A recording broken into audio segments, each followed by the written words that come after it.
이번에 제가 방문한 곳은 홍대 테이블 A라는 실내 동물원인데요. 말 그대로 지하 1층부터 지상 5층까지 모든 층의 다양한 동물들을 볼 수 있는 것이 특징인 곳입니다. 한번 만나보러 가볼까요? 먼저 입장을 하시면 손목에 밴드를 눌러주시고 입장 시간을 적어주시는데요. 입장료는 18,000원에 제한 시간은 2시간입니다. 제한 시간을 초과하면 추가 금액이 붙는다고 합니다. 그리고 입구에 적혀있는 주의사항들은 한 번씩 읽어주시면 좋을 것 같습니다. 이곳 테이블 A는 홍대 유일의 합법기관으로 서울시에 등록된 정식 동물원입니다. 우선 지하 1층부터 차근차근 올라가 볼 텐데요. 지하 1층에는 라쿤, 친칠라, 프레리도그, 개구리, 뱀, 거북이, 호저, 앵무새 등 많은 동물이 있습니다. 우선 라쿤 먹이주기 체험을 해볼 텐데요. 체험하기에 앞서 사육사님이 먹이주기 체험 주의사항을 설명해 주시는데요. 설명을 들은 후 체험 시간을 주십니다. 귀여운 라쿤들은 위쪽에 있는 사다리에서 돌아다닙니다. 먹이를 보여주면 손을 쭉 뻗어 달라는 손짓을 하는데요. 휘적거리는 모습이 정말 귀엽습니다. 라쿤 체험을 한 뒤 바로 친칠라 체험까지 해보았는데요. 친칠라는 손 위에 올려 체험을 해보았습니다. 손바닥은 젤리같이 말랑말랑했고 털은 엄청 푹신했는데요. 생긴 건 마치 기니피그와 햄스터를 합친 모습이어서 사랑스러웠습니다. 그리고 프레리도그도 만나보았는데요. 이 친구는 겁이 많아서 손 위에 올리지는 못하지만 사육사님께서 쓰다듬어 볼 수 있다고 하셨어요. 이외에도 아까 말씀드렸던 뱀, 개구리, 호저, 거북이, 앵무새가 있습니다. 가운데 계단을 타고 올라오시면 바로 1층으로 올라올 수 있는데요. 올라오시면 인형과 장난감 등 다양한 용품들을 팔고 있습니다. 자녀와 함께 오시는 분들은 이곳이 가장 조심하셔야 할지도 모르겠네요. 1층에는 사막요를 보실 수 있습니다. 케이지 안에 있어서 만져볼 수는 없지만 구멍을 통해 간식 체험은 가능합니다. 제가 갔을 때는 사막요들이 자고 있어서 귀엽고 사랑스러운 얼굴을 보는 것으로 만족했습니다. 자, 이제 다음 축으로 넘어가 볼 텐데요. 2층에서는 특별히 사육사님이 다양한 파충류들을 만져볼 수 있게 손 위에 올려주셨답니다. 우선 처음 만난 친구는 콘스네이크라는 뱀인데요. 비단뱀과에 속하는 종으로 무늬가 옥수수 알갱이를 닮아 옥수수뱀이라는 별명을 가지고 있습니다. 북미 대륙에 서식하며 야행성이고 자신의 머리 크기와 비슷한 설치류나 작은 조류를 먹는다고 합니다. 온순한 성격으로 쉬운 사육 난이도가 특징이어서 많은 사람들에게 애완용으로 많이 사랑을 받고 있는 게 특징입니다. 다음 친구는 보기에도 앙증맞아 보이는 아기 거북이였습니다.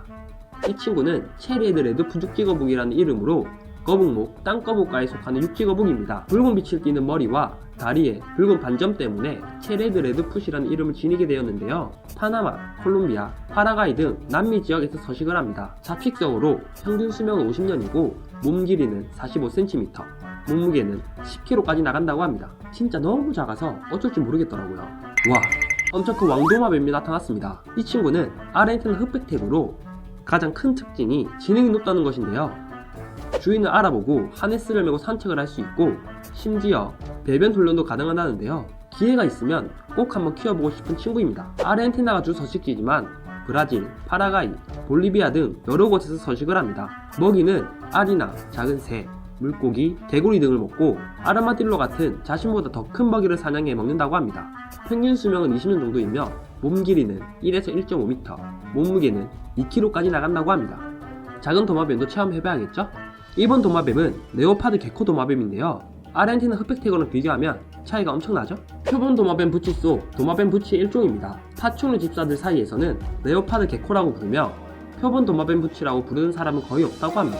다른 도마뱀 부치와는 달리 발톱과 발가락에 흙반이 없으며 다른 도마뱀 부치 종류와는 다르게 눈꺼풀을 움직일 수 있습니다. 인도, 파키스탄, 아프가니스탄 등 사막 바위에 서식을 합니다. 육식성으로 작은 포유류나 새알, 낙타거미, 정갈, 곤충을 먹는다고 합니다. 2층에서는 다양한 종류의 파충류뿐만 아니라 기니피그, 토끼, 알파카 등 여러 친구들을 만날 수 있는데요. 특히 알파카의 경우 체험 시간에 자유롭게 돌아다니는 게 가능해서 관람객들이 직접 만져보고 먹이를 줄 수 있습니다. 이번엔 3층으로 올라가 보겠습니다. 3층의 특징은 들어서는 순간 진한 동물 냄새가 난다는 건데요. 이곳에서는 기니피그를 비롯한 미니피그, 패럿, 고양이를 만나보실 수 있습니다. 아마도 냄새의 범인은 패럿인 것 같습니다. 패럿은 특유의 냄새가 나며 육식동물로 단백질 함량이 높은 사료를 먹기 때문에 대소변 냄새가 지독합니다. 혹시 비위가 약하시거나 냄새에 민감하시다면 주의해주세요.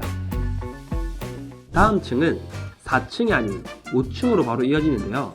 5층은 들어서기 전에 반드시 숙지해야 할 것이 있습니다. 바로 발밑을 조심하라입니다. 왜냐면 덩치가 작은 앵무새들이 많은 공간이 있기 때문인데요. 우선 이 방에는 수많은 종류의 앵무새들이 들어오는 사람을 반겨줍니다. 그런데 발밑에 모여들어서 걷기가 여간 힘든 게 아니었습니다.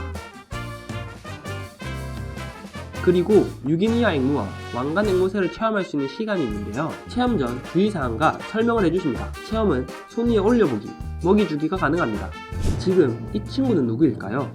바로 실키라는 친구입니다. 실키는 비단처럼 부드러운 깃털을 가진 중국의 닭 품종인데요. 다른 닭과는 달리 발가락이 4개가 아닌 5개를 가지고 있습니다. 먹이는 모이나 야채, 과일 등을 섞어 먹는다고 하는데요. 온순하고 아이들과 잘 어울려 사용 난이도는 높지 않은 편이라고 합니다. 평균 수명은 8년 정도이고 몸 길이는 18에서 20cm, 몸무게는 1.8kg까지 나간다고 합니다. 자, 테이블 A 메인 건물의 투어를 마쳤습니다. 그런데 한 가지 이곳에 특별한 점이 있는데요. 바로 옆 건물의 정체입니다. 그럼 한번 들어가 볼까요? 들어서는 순간 분주하게 일하는 스태프들이 보입니다. 이들은 모두 고양이를 위해 일하고 있는 건데요. 이 고양이들은 거리에서 구조한 유기묘들로 구성되어 있습니다. 이 장소가 안정적이고 마음에 들었는지 정말 평온해 보여서 다행입니다. 이외에도 유기묘들이 있는 곳에는 곳곳에 수족관이 있었는데요. 다양한 궁붕어와 강아지들도 만나볼 수 있습니다. 2027년이면 야생동물보호법이 개정되어 이런 카페를 볼 수 없게 되는데요. 게다가 동물들은 안락사 또는 다른 동물원으로 보낼 수밖에 없습니다. 하지만 홍대에 위치한 테이블 A의 대표님께서는 이곳을 동물원으로 허가를 내어 법이 개정되더라도 모든 친구들을 안전하게 보호할 수 있다고 하셔서 앞으로도 계속 만날 수 있을 듯 싶습니다. 앞으로도 또 재미있는 동물 카페가 있다면 다녀와서 여러분께 알려드리도록 할 텐데요. 혹시 나만 아는 동물 카페가 있다면 댓글로 적어주세요.